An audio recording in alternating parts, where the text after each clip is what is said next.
Please welcome Kathleen Pagana.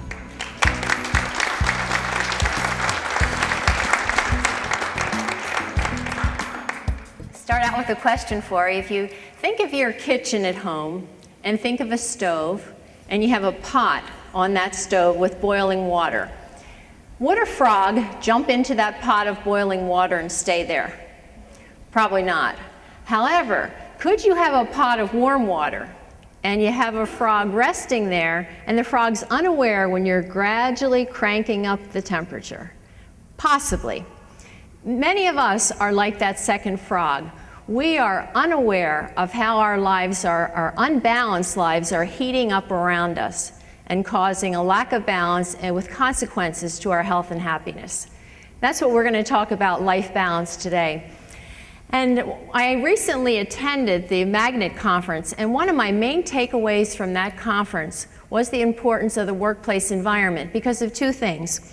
Number one, it impacts patient satisfaction, and number two, it impacts employee retention.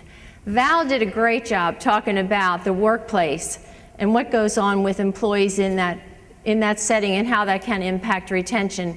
I'm going to talk about life balance because it's unrealistic to think that what goes on outside work doesn't have an impact on what goes on inside work. We can't take who we are and our problems, put them in a box, tape it shut, lock it in our trunk of our car, and go into work. Who we are impacts us in that setting. It impacts the patients that we serve and the colleagues that we interact with. So that's what we're going to be talking about. Now, I don't know about you, but I have found that if I can attend a conference and take away one good idea, one workable, implementable idea, I've gotten my return on investment. So I encourage you to look for something that you can take away from this in any seminar that you ever attend. And I want to acknowledge that I know that a lot of you probably have a lot of expertise in life balance. After 35 years in nursing, I have some ideas that I'd like to share with you today, and I'm going to share 10 of those today. Let's just get a little audience assessment. So here's your question. How well do you balance life? So put yourself in one of those categories. So if you could raise your hand, how many say, I'm a disaster waiting to happen? Okay, Brian, wow. Brian and Val. Okay, I only saw about 4 hands there. How about I struggle most of the time? Okay, maybe 20 people. How about I'm pretty good, but I want to get better? That's probably a good majority of the room. And how about I don't want to brag, but I'm an expert?